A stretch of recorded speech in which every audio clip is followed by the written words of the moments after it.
Welcome to The Food Matters, the podcast where we dig into the fascinating and sometimes alarming world of food safety. I am Paula, your host for this podcast, and together we will uncover the facts, the stories, and the solutions behind the topic that affects us all, the food poisoning.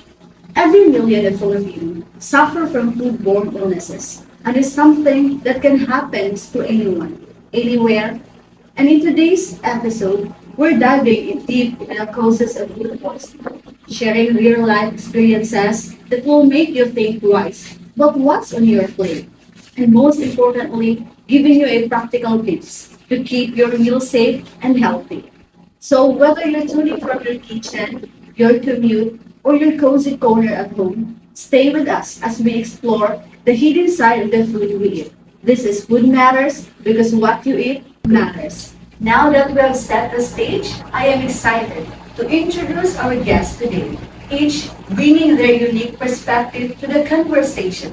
First, we have Jumailin, we have May, Shem, Paul, and of course, Joanna of whom they will share their thoughts of food poisoning, from prevention tips to personal experiences. Let's start with you, Jumeli.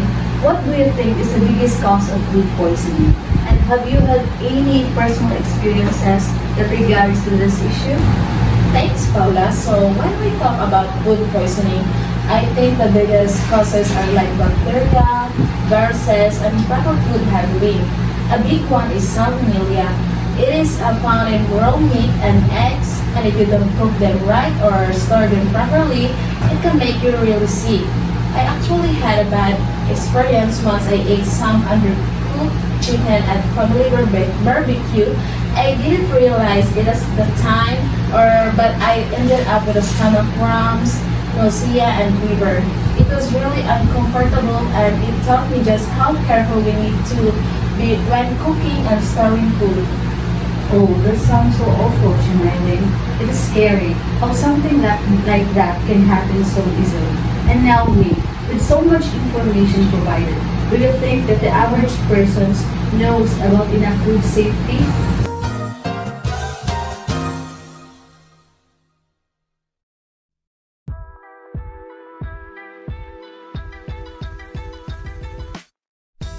What is salmonella? Salmonella can be found in animal feces and in raw or undercooked food.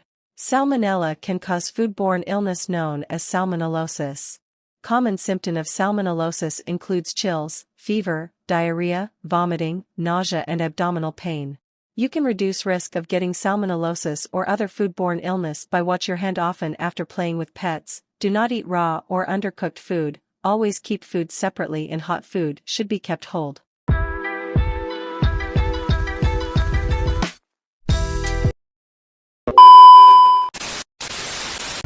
Great question, Paula. I think a lot of people don't know as much they should. We hear a lot about food safety in the news, but it is easy to overlook simple steps.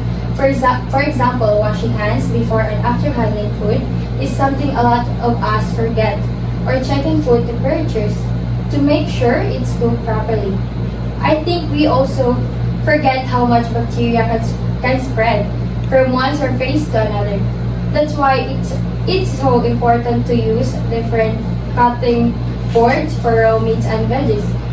If people paid more attention to these habits, a lot of food poisoning cases could be prevented.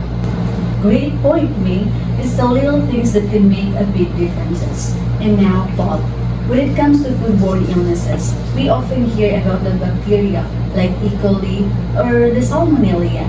Can you break it down for us? What are some or the most common culprits and how they affect our health?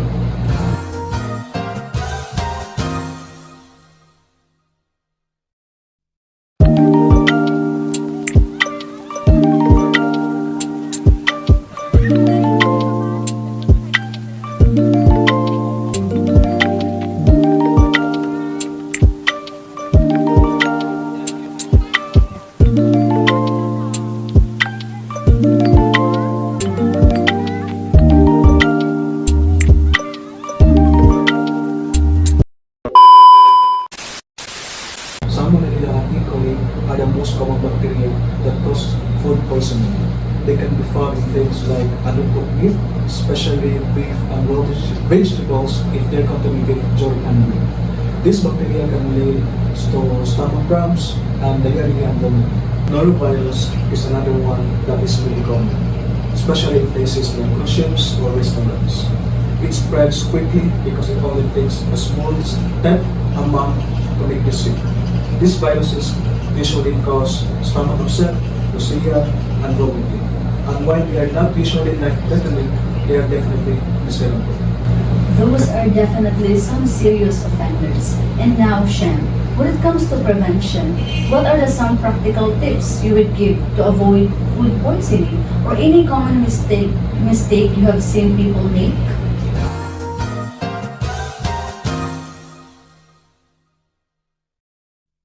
Sintomas ng food poisoning tuklasin.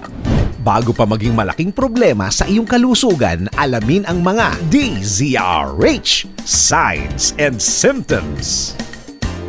Kung minsan hindi talaga maiiwasan ang may makaing hindi maganda na nagdudulot ng food poisoning sa isang tao.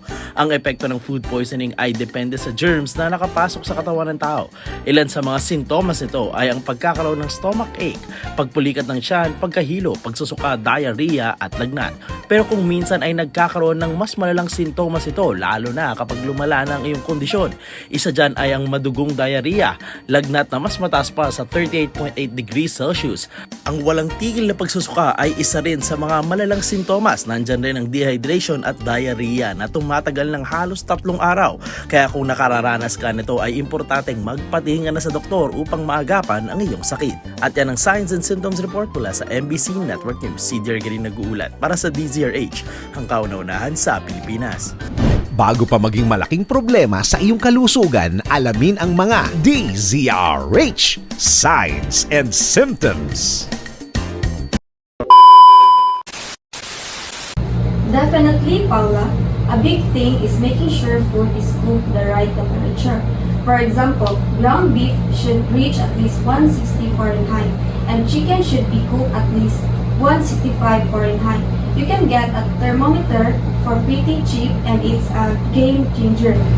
Also, people often forget about the importance of keeping hot foods hot and cold foods cold. If you leave food out for too long, especially in the danger zone between 40 Fahrenheit and 140 Fahrenheit, bacteria can grow really fast. Another tip is to avoid cross-contamination.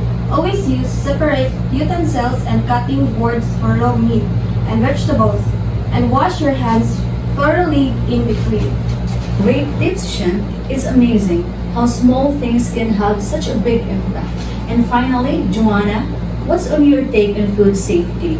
And do you think that there is enough regulation or is there more room for improvement?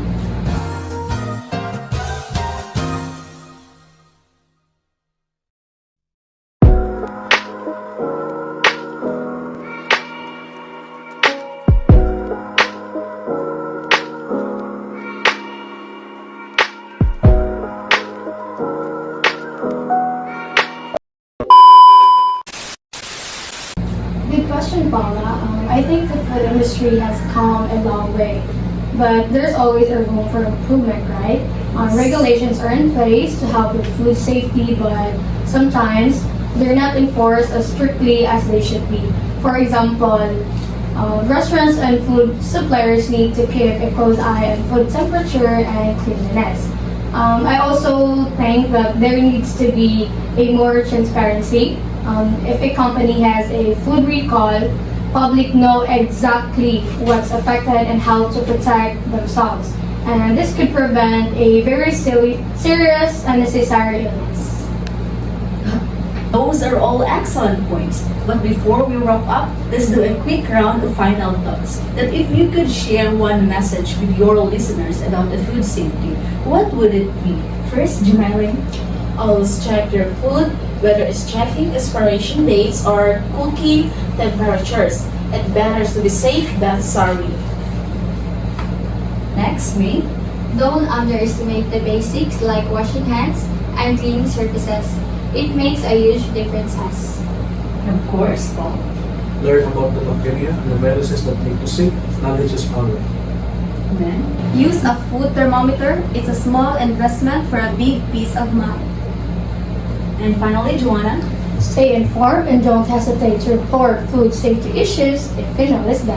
Thank you all for sharing your insights. In today's conversation, it has been an eye-opening. Food safety isn't just about avoiding illnesses, but it's about building the habits that can protect you and your family. To our listeners, remember that the little steps you take every day, like washing your hands, checking your temperatures, and storing leftovers properly, can have a huge impact.